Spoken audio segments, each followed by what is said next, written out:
Item ಯಾವುದೇ ಇರಲಿ try ಮಾಡಿ ಆಚಿ ಚಿಕನ್ ಮಸಾಲಾ. ರಾಜ್ಯಾದ್ಯಂತ ಸೂರ್ಯನ ಪ್ರತಾಪ ಮುಂದುವರೆದಿದೆ.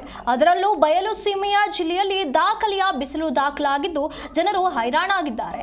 ಜಿಲ್ಲೆಯ ತಾಪಮಾನ 36 ಡಿಗ್ರಿ ಸೆಲ್ಸಿಯಸ್ ದಾಟಿದ್ದು ಮೈ ಸುಡುವ ಬಿಸಿಲಿನಿಂದ ಪಾರಾಗಲು ಜನರು ಈಗ ಬಾವಿಗಳ ಮೊರೆ ಹೋಗಿದ್ದಾರೆ.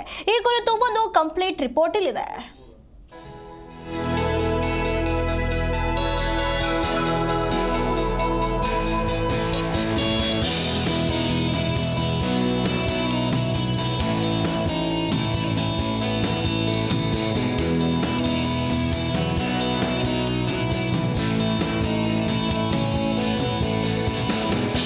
ಚಿಕ್ಕಬಳ್ಳಾಪುರ ಜಿಲ್ಲೆಯಲ್ಲಿ ಬಿರು ಬೇಸಿಗೆಯ ಅಬ್ಬರ ಶುರುವಾಗಿದೆ. ಜಿಲ್ಲೆಯಲ್ಲಿ ಬಿಸಿಲಿನ ತಾಪಮಾನ 36 ಡಿಗ್ರಿ ಗಡಿ ದಾಟಿದ್ದು ಜನ ಮನೆಯಿಂದ ಹೊರಬರುವುದಕ್ಕೆ ಭಯಪಡುವಂತಾಗಿದೆ. ದಗದಗಿಸುವ ಸೂರ್ಯನ ತಾಪಕ್ಕೆ ಬೆವರಿಳಿಸ್ತಾ ಇರುವ ಸಾರ್ವಜನಿಕರು ತಂಪು ಹುಡುಕ್ತಾ ಹೋಗಿ ನಿಂತಿರುವುದು ತೋಟದ ಬಾವಿಗಳ ಹತ್ತಿರ. ಇದು ಚಿಂತಾಮಣಿ ತಾಲೂಕಿನ ನೆಲಮಾಚನಹಳ್ಳಿಯ ದೃಶ್ಯ. ಇಲ್ಲಿನ ರೈತರ ಬಾವಿಗಳು ಈಗ ಪಬ್ಲಿಕ್ ಸ್ವಿಮ್ಮಿಂಗ್ ಪೂಲ್ಗಳಾಗಿ ಬದಲಾಗಿವೆ. ಬೇಸಿಗೆಯ ತಾಪ ತಾಳಲಾರದೆ ಯುವಕರು ಹಿರಿಯರು ಎನ್ನದೆ ಎಲ್ಲರೂ ಬಾವಿಗಿಳಿದು ಜಲಕ್ರೀಡೆಯಾಡುತ್ತಿದ್ದಾರೆ.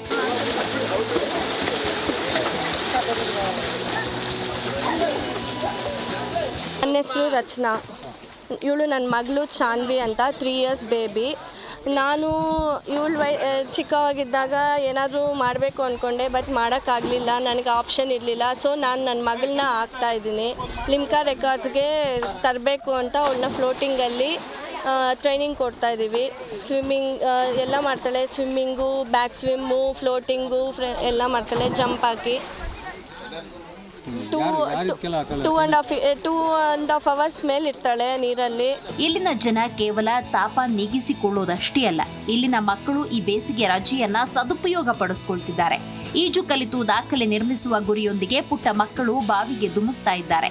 ಇಲ್ಲಿ ಒಬ್ಬರು ಸ್ವಿಮ್ಮಿಂಗ್ ಟೀಚರ್ ಕೂಡ ಇದ್ದು ಮಕ್ಕಳಿಗೆ ವೃತ್ತಿಪರ ಈಜಿನ ಟಿಪ್ಸ್ ನೀಡ್ತಾ ಇದ್ದಾರೆ. ಈ ಪುಟಾಣಿಗಳನ್ನ ಮುಂದೊಂದು ದಿನ ಸ್ವಿಮ್ಮಿಂಗ್ ಚಾಂಪಿಯನ್ಸ್ ಮಾಡೋ ಕನಸು ಇವರದ್ದು. ನನ್ನ ಹೆಸರು ಗೋವಿಂದ್ ಅಂತ, ಚಿಂತಾಮಣಿಲಿ ಸ್ವಿಮ್ಮಿಂಗ್ ಟೀಚರ್ ಆಗಿ ವರ್ಕ್ ಮಾಡ್ತಾ ಇದ್ದೀನಿ. ಪ್ರತಿ ವರ್ಷ ನಾವು ಸಮ್ಮರಲ್ಲಿ ಒಂದು 100ರಿಂದ 200 ಜನ ಮಕ್ಕಳಿಗೆ ಸ್ವಿಮ್ಮಿಂಗ್ ಹೇಳ್ಕೊಡ್ತಾ ಇದ್ವಿ. ಅತಿ ಕಡಿಮೆ ವೆಚ್ಚದಲ್ಲಿ ನಾನು ಕ್ಲಾಸ್ ಮಾಡ್ತಾ ಇದ್ದೀನಿ. ಪ್ರೆಸೆಂಟ್ ಏನಂದರೆ ಚಾನ್ವಿ ಅನ್ನೋ ಮಗು ಲಿಮ್ಕಾ ರೆಕಾರ್ಡ್ಗೆ ರೆಡಿಯಾಗಿದ್ದಾಳೆ. ಪ್ರೆಸೆಂಟ್ ಈಗ ಬಂದುಬಿಟ್ಟು 1 ಅವರ್ ಇದ್ದಾಳೆ. ಇನ್ನು 1 ಮಂತಲ್ಲಿ ಒಂದು 2 ಅವರ್ಸ್ ಇದ್ದರೆ 3 ಅವರ್ಸ್ ಇದು ಮಾಡಿ ಲಿಮ್ಕಾ ರೆಕಾರ್ಡ್ ಇದಾಗುತ್ತೆ. ಇನ್ನು ಆ ಮಗುನ ಸ್ಕೂಲ್ ಕೂಡ ಹಾಕಿಲ್ಲ, ಇನ್ನು ಚಿಕ್ಕ ಮಗು. ಆ ಪೇರೆಂಟ್ಸ್ ಸಪೋರ್ಟು ನಮ್ಗೆ ತುಂಬ ಚೆನ್ನಾಗಿದೆ. ಪಾಪ ಬೆಳಗ್ಗೆ 6 ಕರ್ಕೊಂಡ್ಬರ್ತಾರೆ ಮಗುನ. 6ರಿಂದ 10 ಗಂಟೆವರೆಗೂ ನಾನು ಸ್ವಿಮ್ಮಿಂಗ್ ಪ್ರಾಕ್ಟೀಸ್ ಮಾಡಿಸ್ತಾ ಇದ್ದೀನಿ. ಆ ಮಗು ಜೊತೆಗೆ ಇನ್ನೂ ಸುಮಾರು ಜನ ಮಕ್ಕಳಿದ್ದಾರೆ, ಒಳ್ಳೆ ಇದಿರೋರು, ಪರ್ಫಾರ್ಮೆನ್ಸ್ ಇರೋ, free style, back stroke, breast stroke, almost ಎಲ್ಲ ಸ್ಟ್ರೋಕ್ಸು ಹೊಡಿತಾರೆ. ಅಂಡರ್ವಾಟ್ಸ್, ಕ್ಲಿಪ್ಸು, ಸುಮಾರು ಸ್ಕಿಲ್ಸ್ ಎಲ್ಲ ಮಕ್ಕಳು ಈ ಸಲ ತುಂಬ ಚೆನ್ನಾಗಿ ಕಲ್ತ್ಕೊಂಡ್ಬಿಟ್ಟಿದ್ದಾರೆ. ಒಟ್ಟಿನಲ್ಲಿ ಬಯಲು ಸೀಮೆಯ ಬಿಸಿಲು ಒಂದು ಕಡೆ ಜನರನ್ನ ಕಾಡ್ತಾ ಇದ್ರೆ, ಇನ್ನೊಂದು ಕಡೆ ಹಳ್ಳಿಯ ಬಾವಿಗಳು ಮಕ್ಕಳಿಗೆ ಕ್ರೀಡಾಂಗಣ ಆಗ್ಬಿಟ್ಟಿದೆ.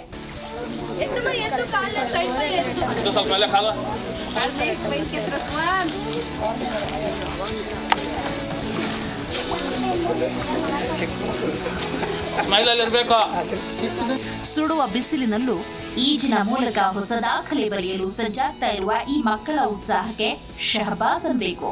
ಸತೀಶ್, ಜೀ ಕನ್ನಡ ನ್ಯೂಸ್, ಚಿಕ್ಕಬಳ್ಳಾಪುರ.